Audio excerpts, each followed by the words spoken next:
hovoria, že ťa niet. Vraj si len slabosť slabých. Rev raneného zvieraťa. Strach zo smrti a z hanby zabudnutia. Že som veľké nič. A ja svedčím, lebo cítim, lebo viem, že si svetlo hviezd. I mesiac, že je tvoj. Že si vody chuť i struny tón. I brázda prevrátených hrúd. I slncom obliatý sneh skalných výšin. I miazgou môjho tela, že si moja krv. Si farba očí mojej milej. Pretucha lásky v srdci mojom. I spojenie dvoch piersi. Si krásna bolesť. V porážke víťazstvo i koniec bez konca. I život sám, i smrť. Milí bratia, milé sestry, milosť vám a pokoj od Boha, nášho Otca a od Pána Ježiša Krista. Amen.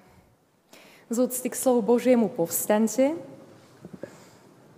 a vypočujte si slová písma svätého, napísané v Evanjeliu podľa Jána, 11. kapitole, 46. až 57. verši. Ale niektorí z nich odišli k farizejom a rozpovedali im, čo Ježiš urobil. Preto veľkňazi a farizeji zvolali radu a vraveli, čo robiť? Lebo ten človek činí mnohé znamenia. Ak ho necháme tak, všetci uveria v neho. Prídu Rímania a vezmú nám toto miesto aj národ. Ale jeden z nich, Kajfáš, ktorý bol toho roku veľkňazom, im povedal, vy nič neviete. Ani neuvážite, že lepšie bude pre vás, keď jeden človek umrie za ľud a nezahynie celý národ. To však nepovedal sám od seba. Ale ako veľkňaz toho roku prorokoval, že Ježiš má umrieť za národ. A nielen za národ, ale aj aby zhromaždil rozptýlené deti Božie. Od toho dňa boli rozhodnutí, že ho zabijú. Preto Ježiš nechodil už verejne medzi Židmi, ale odišiel odtiaľ do kraja blízko púšte, do mesta nazývaného Efraim a pobudol tam s učeníkmi. A bola blízko židovská Veľká noc. A mnohí z krajiny šli pred Veľkou nocou do Jeruzalema očistiť sa. Hľadali Ježiša a stojac v chráme zhovárali sa, čo myslíte, že by ozaj neprišiel na slávnosti? Ale veľkňazi a farizei vydali rozkaz. Keď sa niekto dozvie, kde je, nech to oznámi, aby ho zlápali. To sú slová písma svätého. Môžete sa posadiť.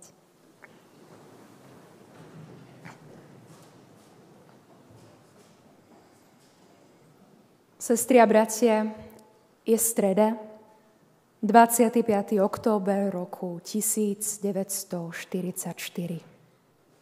7:30 ráno. Útočná skupina Yukia Sekiho, chránená 3 stíhačkami, vedenými jedným z najlepších japonských stíhačov Nishizavom, práve objavila skupinu eskortných lietadlových lodí v Lejtskom zálive. Z mrakov vo výške 2000 metrov sa vynoril prvý kamikadze. Strmhlavo dopadol na palubu lietadlovej lode USS Savannah. Rozbil letovú palubu, zabil a zranil 50 námorníkov. Loď síce nezničil, no na určitý čas ju vyradil z boja. Ďalší 4 piloti lietadiel naložených výbušninami, vyškolení na samovražedný útok na nepriateľský cieľ, sú zostrelení v priebehu útoku. 6. stroj útočí na lietadlovú loď USS White Plains. V dôsledku silnej protilietadlovej paľby začína horieť. Prerušuje útok a prechádza do stúpavého obratu. Dostáva sa nad lietadlovú loď USS St. Louis. Po krídle klože k lodi a dopadá na zadnú časť letovej paluby. Prerazil ju a na hangárovej palube vybuchol. Dochádza k sérii explózií a nezvládnuteľným požiarom. Loď sa prevracia nabok a potápa. Spolu s ňou prichádza o život 200 námorníkov.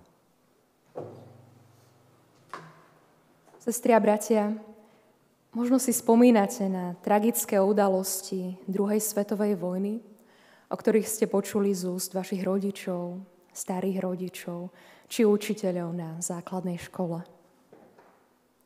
Japonci na jej konci používali samovražedné útoky, známe ako kamikadze.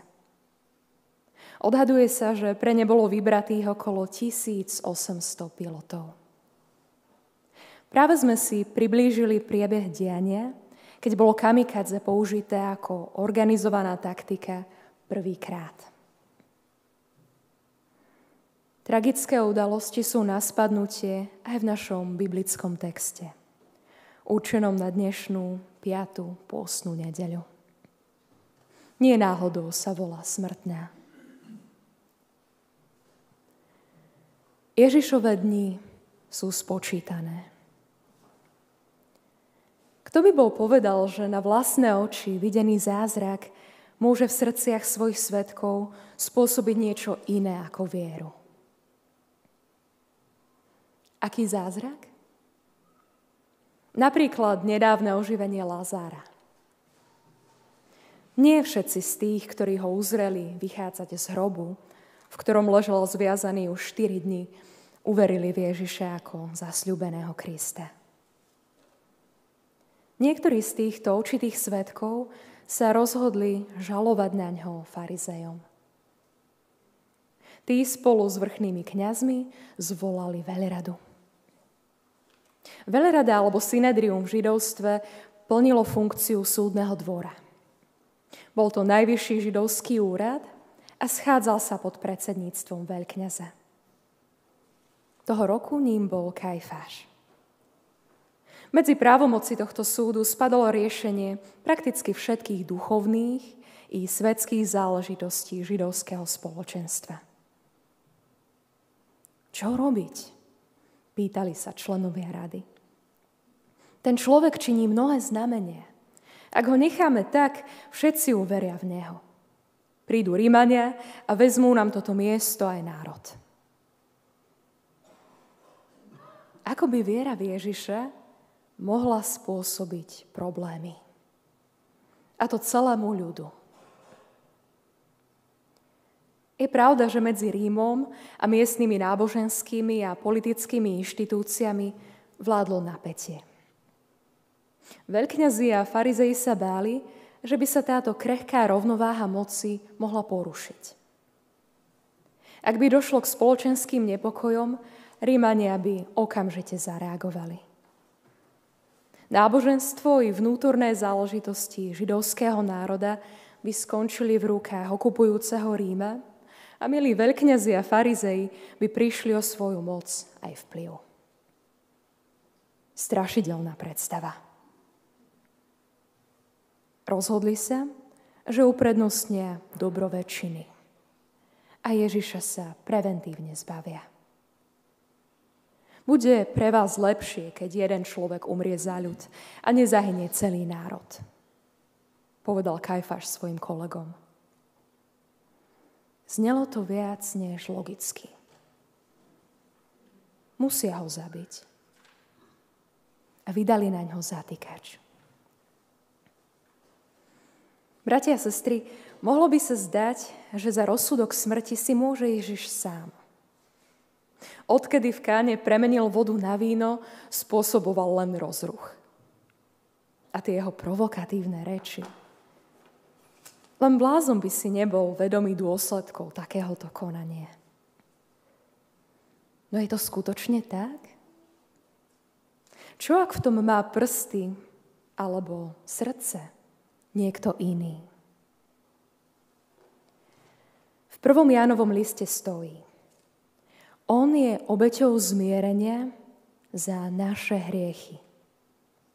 A nielen za naše, ale aj za hriechy celého sveta. Židia prinášali Bohu obete zmierenia už od starozmluvných čias. Vedomí si svojej hriešnosti, konali v záujme zmierenia sa s Bohom a odpustenia svojich vín. Písateľ listu stotožňuje Ježiša s takouto obeťou. A my sme tí, ktorí sú skrze neho ospravedlňovaní. Kto prináša túto obeť? Kedysi to boli kňazi. No v našom prípade je to sám Ježiš. On sám sa čoskoro vydá do rúk svojich nepriateľov a odpiká si trest za moju a vašu neposlušnosť voči láskavému stvoriteľovi. Môžeme povedať, že on je pravým veľkňazom a prostredníkom Božieho odpustenia.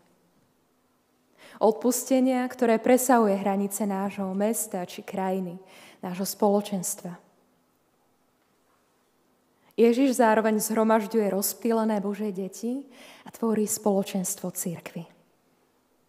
Cirkev je teda jeho ustanovizňou, stádom dobrého pastiera, ktorý za ňu kladie život. Aj keď sa nám udalosti v Jeruzalemskom synedriu môžu zdať cudzie a vzdialené, vedzme, že Ježiš tam bol odsúdený za nás. Pre naše večné dobro a zmierenie s nebeským Otcom. Bez jeho obete by sme neboli dedičmi večného života. Vidíme, že Božia milosť nie je limitovaná etnickou príslušnosťou alebo farbou pleti, ani spoločenským postavením. Boh v Kristovi rozširuje svoju zmluvu s Izraelom na celý svet. Miluje bezpodmienečne a odpúšťa s potešením. Žiadny hriech nie je priťažký na to, aby ho neprikryl krvou svojho syna. Nezdráhajme sa prichádzať k nemu s prosbou o odpustenie. I dnes, počas spovede a Večere Pánovej. Neraz nás múči ťažké svedomie pre nesprávne rozhodnutia, ktoré sme urobili v minulosti. Trápi nás, že sme nepomohli, keď to bolo potrebné. Možno je nám ľúto, že nemôžeme vrátiť čas. Sestri a bratia, minulosť už nezmeníme. No prítomnosť a budúcnosť, verím, ovplyvniť môžeme. Radujme sa z Božej milosti, vďaka ktorej nám môže byť dnes odpustené. A buďme za ňu vďační. Dnešné ráno chce hovoriť o živote. O živote v pokoji s Bohom. Božie odpustenie a láska chcú formovať naše vnútro i naše konanie. Je tu však jedna dôležitá otázka. Dovolíme mu to? Rovnako si odpúšťajme aj my navzájom. Nielen na oko, ale úprimne. Duch Svätý je najlepším opravárom pokazených vzťahov. No rozhodnutie pomeriť sa s bratom či susedom musíme urobiť my sami. Nenechávajme to na zajtra alebo budúci týždeň. Už dnešný deň môže byť oslobodzujúcim dňom zmierenia našich vzťahov. V úvode sme hovorili o pilotoch, ktorí sa rozhodli obetovať svoj mladý život v boji. Dobrovoľne šli na smrť. To isté urobil v určitom zmysle aj Ježiš. Akési kamikadze lásky. Umrel v boji za náš večný život. Jeho príbeh však nekončí potopením lietadlovej lode ani trpkou porážkou. Vzkriesený nesie vlajku života a ďalej koná v tých našich. Dovoľme mu viesť nás ako jedno vnútorne zmierené stádo. Amen. Skloňme sa k modlitbe. Bože, nebeský Otče, ďakujeme Ti za nesmiernu lásku a milosť, ktorú si dokázal v obeti svojho Syna a nášho Spasiteľa. Hoci sme sa od Teba odvrátili, Ty si zostal verný. A keď sme pohrdli Tvojou láskou, Ty si sa s nami zmieril a kríž svojho Syna si urobil znamením pokoja. Daj, aby Tvoja vernosť nebola pri nás daromná. Pomôž nám prijať zvesť o odpustení a každý deň žiť z Tvojej nekonečnej lásky a milosti. Ty si v Kristovom kríži uzavrel pokoj s nami. Daj, aby sme my žili v pokoji medzi sebou, aby Tvoja cirkev bola vzorom skutočného pokoja. Daj nám silu navzájom si pomáhať a tak vytvárať nový život, ktorý si nám daroval v Ježišovi Kristovi.